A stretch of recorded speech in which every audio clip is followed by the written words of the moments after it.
فعالیت جسک خوجمومین ناحیه واسه در موسم امسال از سیرابی این چشمه ها سخت وابستگی دارد که از قعر کوه خوجمومین جاری می‌گردند. این چشمه یکی از چشمه‌های کوهی آبی شور میباشد. استحصال نمک از همین جا شروع می‌گردد. در جویبار این سفیدی‌های لال‌بسته نمک جمع شدند.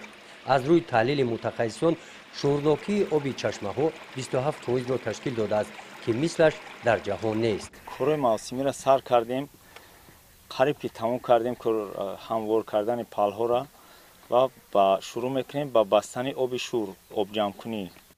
اسمت موموف با سابقه زیاده از 20 ساله کاری با موسم نوی استحصال نمک شروع کرد. آب چشمه را در چنین پل‌ها مثل این پل جمع می‌آورند. در نتیجه حرارت گرمی آفتاب آب بوق گردیده نمک تکشین می‌گردد. این نمک امساله است. نمک بندی وقتی که ما آب من میکنیم در درون پل، از معیار گرمی زیادی آفتاب بستن نمک شروع می شود. حلقه بالای آب حلقه میزند. وقتی که وزن زیادتر شد تکشین می شود. در نتیجه از تا بلند شدن میگیرد مقدار نمک. تا کارهای جمع‌آوری نمک به ترتیب ضروری در پل‌ها صورت می‌گیرد. این کارها متشکلانه انجام داده می‌شوند.